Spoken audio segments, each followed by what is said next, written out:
پوچھ لو، جن کے ہاں رسولوں کا علم موجود ہے، جن کے ہاں کتاب بہرحال موجود ہیں، ان سے معلوم کر لو۔ اللہ نے انسانوں کو ہی رسول بنایا انسانوں کی ہدایت کے لیے۔ وما جعلناہم جسدا لا یاکلون الطعام، اور ہم نے ان کے ایسے جسم نہیں بنائے کہ وہ کھانا نہ کھاتے ہوں۔ وما کانوا خالدین، اور نہ وہ ہمیشہ رہنے والے تھے۔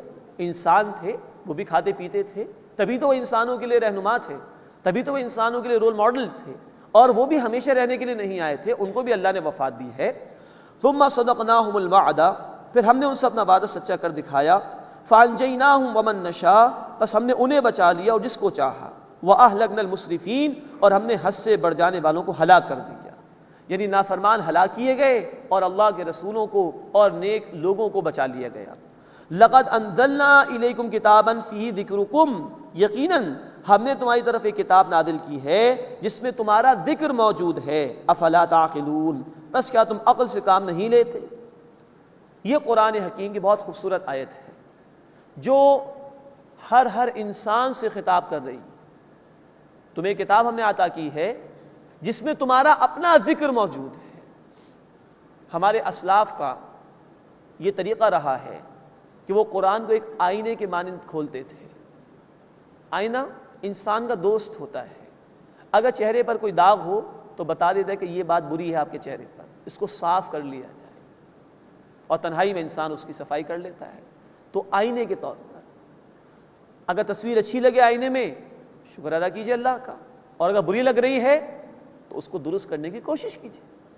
یہی رویہ ہمارے اسلاف کا تھا کہ وہ اپنے حالات کو قرآن میں دیکھا کرتے تھے اور اس قرآن سے رہنمائی حاصل کرنے کی کوشش کرتے تھے۔ مزید نوٹ فرمائیے کہ نبی اکرم صلی اللہ علیہ وسلم کا فرمان ہے جامع ترمذی میں اس قرآن کے متعلق، فیہ نبأ ما قبلکم وخبر ما بعدکم، اس قرآن میں تم سے پچھلے لوگوں کی خبریں ہیں اور تمہارے بعد کے لوگوں کے حالات کا ذکر اللہ نے کیا ہے۔ اٹس اے لیونگ بک، زندہ کتاب ہے، پڑھتے ہوئے محسوس ہوتا ہے انسان کو اگر توجہ ہو، یہ بک، یہ کتاب مجھ سے کلام کر رہی ہے۔ مشکلات آتی ہیں اہل ایمان پر، گزشتہ قوموں کے حالات کا ذکر کیا گیا، رسولوں کے حالات بیان کر دیے گئے، دیکھو اللہ کے نیک بندوں نے کس طرح دین پر استقامت دکھائی، تو ہر دور کے اہل ایمان کو تسلی ہو جاتی ہے کہ ہماری پشت پناہی پر اللہ موجود ہے۔ نعمتیں ملتی ہیں تو شکر ادا کرنا چاہیے۔ اللہ نے ناشکروں کا انجام بیان کر دیا قرآن میں، تو اہل ایمان کو تنبیہ ہو گئی، وہ شکر ادا کرتے اللہ کی نعمتوں کا۔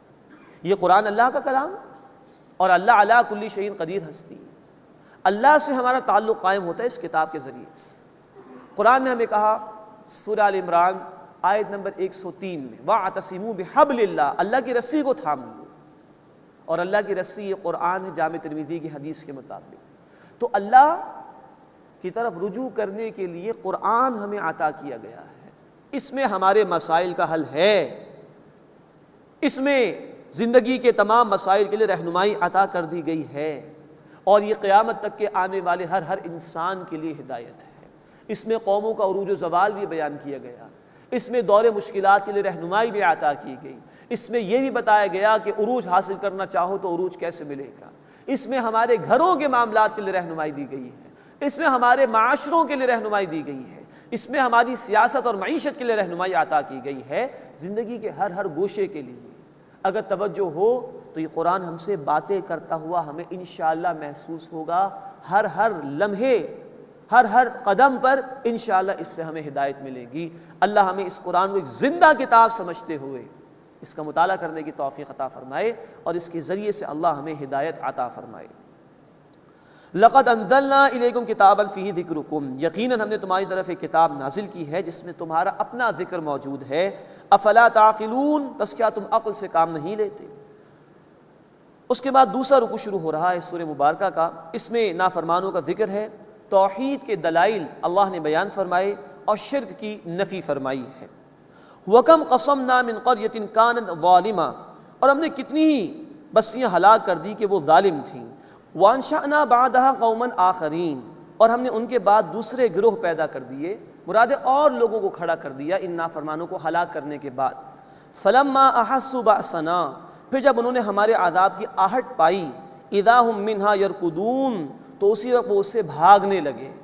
لا ترکضوا وارجعوا الی ما اترفتم فیہ ومساکنکم، مت بھاگو اور لوٹ جاؤ اس طرف جہاں تمہیں عیش دیا گیا تھا، اور اپنے گھروں کی طرف، لعلکم تسألون، تاکہ تمہاری پوچھ گچھ کی جائے۔ یہ طنز کا انداز ہے، عذاب آگے تو بچت کہاں ہے، اچھی طرح دیکھ لو جو وعدہ کیا گیا تھا وہ برحق ثابت ہو گیا عذاب کا۔ قالوا یا ویلنا انا کنا ظالمین، انہوں نے کہا کہ ہائے ہماری شامت، بے شک ہم ہی ظالم تھے۔ فما زالت تلک دعواہم، بس ان کی پکار یہی رہی، حتی جعلناہم حصیدا خامدین، یہاں تک کہ ہم نے انہیں کٹی ہوئی کھیتی کر دیا اور بجھی ہوئی آگ کے ڈھیر کی طرح کر دیا، برباد کر دیا۔ وما خلقنا السماء والارض وما بینہما لاعبین، اور ہم نے نہیں پیدا کیا آسمان کو اور زمین کو اور جو ان کے درمیان ہے کھیل تماشے کے لیے۔ جیسے کہ بعض لوگوں نے زندگی کو اسی طرح سمجھا کہ کھا لو پی لو موج اڑا لو، اس کے سوا کچھ بھی نہیں ہے۔ اللہ نے فرمایا کہ معاذ اللہ، کھیل تماشے کے لیے اللہ نے کائنات تخلیق نہیں کی۔ لو اردنا ان نتخذ لہوا لاتخذناہ من لدنا، اگر ہم کوئی کھلونا بنانا چاہتے تو ہم اس کو اپنے پاس سے بنا لیتے، ان کننا فاعلین، اگر ہمیں یہ کرنا ہی ہوتا تو تم لوگ جو یہ سمجھ رہے ہو کہ زندگی کا کوئی مقصد نہیں، ایسے ہی میں پیدا کر دیا گیا، یہ غلط ہے۔ کھیل تماشے کے لیے اللہ نے پیدا نہیں کیا، اس کائنات کو بھی پرپسفلی بامقصد اللہ نے پیدا کیا، اور تمہیں بھی اس کائنات میں بامقصد طور پر ذمہ دار بنا کر بھیجا گیا ہے۔ اس کے بعد حق اور باطل کے موازنے کو بیان کیا گیا ہے اور حق اور باطل کی کشمکش کو بیان کیا گیا ہے۔ بل نقذف بالحق علی الباطل، بلکہ ہم دے مارتے ہیں حق کو باطل پر، فیدمغوہ فاذا ہوا زاہق، بس وہ اس کا بھیجا نکال دیتا ہے تو وہ اسی وقت نابود ہو جاتا ہے۔ وَلَكُمُ الْوَيْلُ مِمَّا تَصِفُونَ، اور تمہارے لیے اس بات سے خرابی ہے جو تم جھوٹ بناتے ہو، یعنی جو جھوٹ گھڑ رہے ہو اس کی وجہ سے تباہی بربادی تم پر آئے گی۔ یہاں فرمایا کہ ہم حق کو باطل پر دے مارتے ہیں، باطل کے اپنے کوئی پاؤں نہیں ہوتے، جیسے کہا جاتا ہے کہ جھوٹ کے کوئی پاؤں نہیں ہوتے، اگر وہ کھڑا بھی ہوتا ہے تو حق میں سے کچھ نہ کچھ لے کر کھڑا ہوتا ہے۔ یہ تو ممکن ہے کہ اہل ایمان کمزور ہو، ان کی تعداد نہ ہو تو باطل کو بظاہر غلبے کا موقع مل جائے، لیکن جب حق والے اپنا حق پر ہونا ثابت کر دیں تو اللہ کی مدد آتی ہے اور باطل مٹا دیا جاتا ہے۔ سورہ بنی اسرائیل آیت نمبر 81، جاء الحق وزهق الباطل ان الباطل کان زہوقا، حق آ گیا اور باطل مٹ گیا، بے شک باطل ہے ہی مٹنے کے لیے۔